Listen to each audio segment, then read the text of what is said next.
Truly, one of the best things they've ever done in this game is unlock the glamour in patch 7.4. That's my opinion, and that's probably the opinion of lots of others. It's opened up the boundaries of what could be done before, and quite honestly, just seeing what people have done with this so far, I think things just look a lot more colourful, more creative when you walk through cities and towns. Trying to find things to match your look is a lot easier because you're not having to restrict yourself to level and job class restrictions.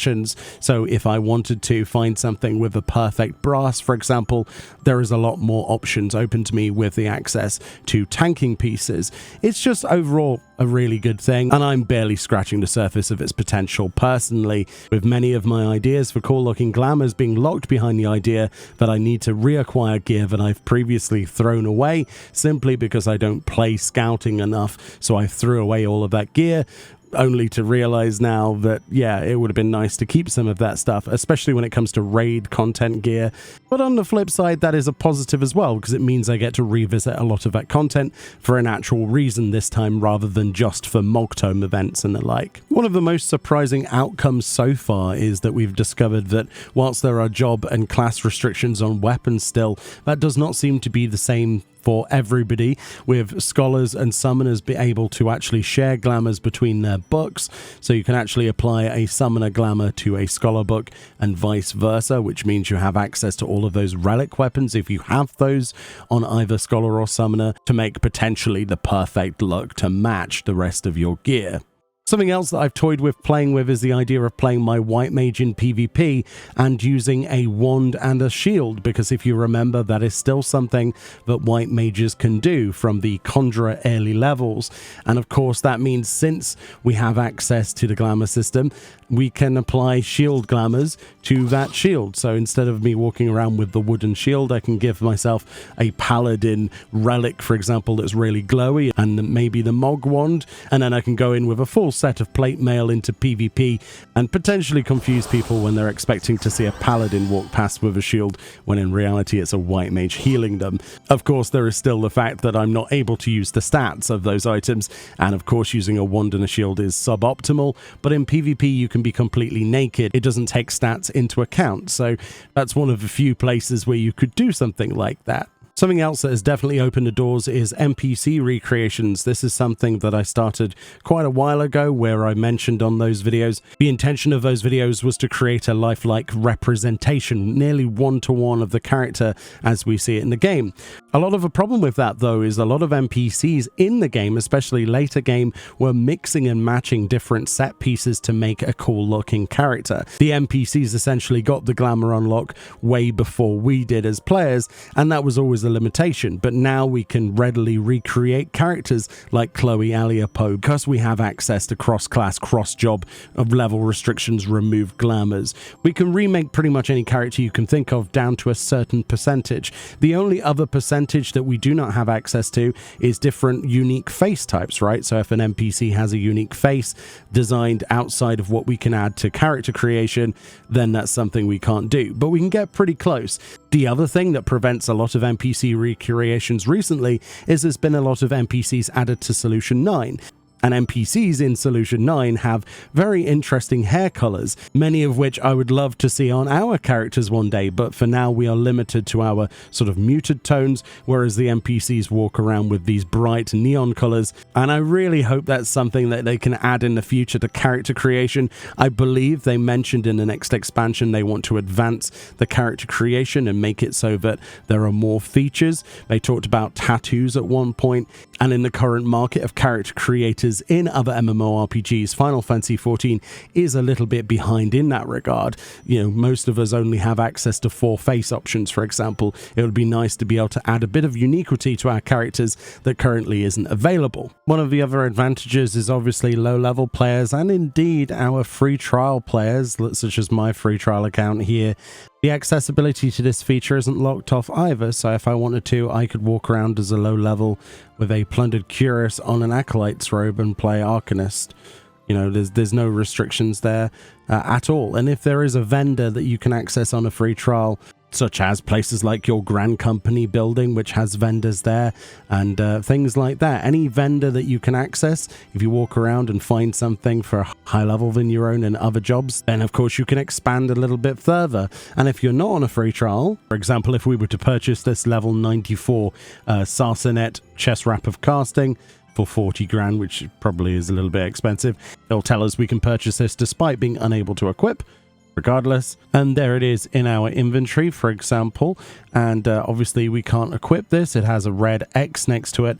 But if we wanted to, we could apply that as a glamour directly, or obviously through a glamour plate. So you can equip stuff that you shouldn't be able to equip as glamour at lower levels. This means technically from level 1, if you have access to the market board, you could dress your character up in anything that you would be able to obtain either from a market board, from other players, or from vendors if you can reach them.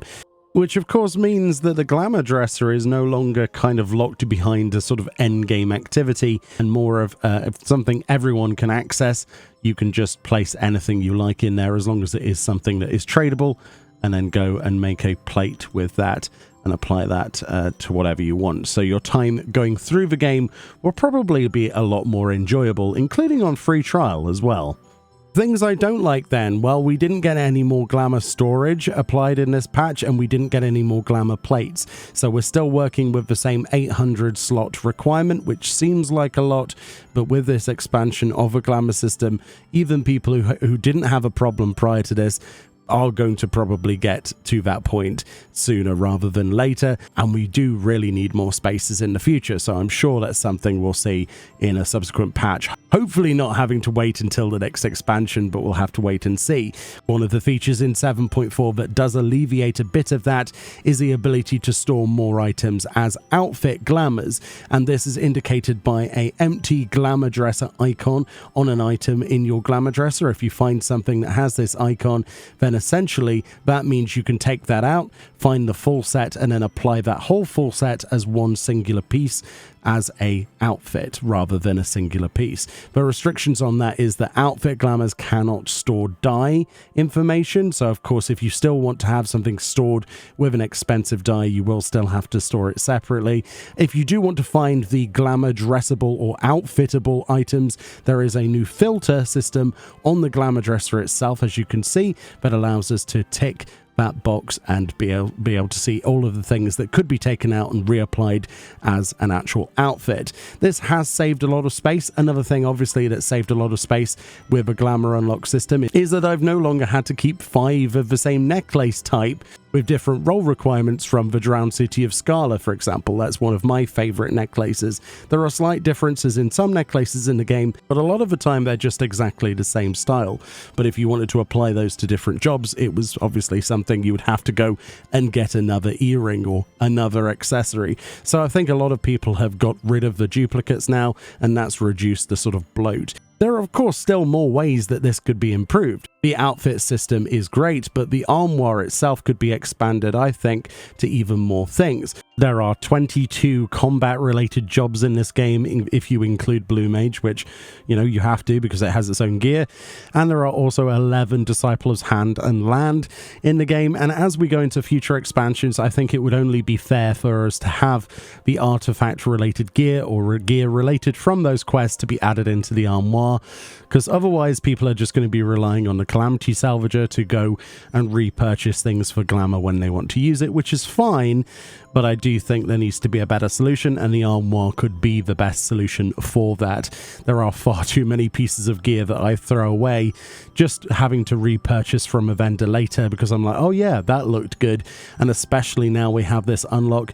If I wanted to use a machinist piece of artifact gear, I'm going to have to go back to the vendor to purchase that, then bring that back to the glamour dresser, and so on and so forth. It would be nice if we just had them located all in one place, in the same place that we actually apply glamours. As a whole, the system has expanded in a very positive way.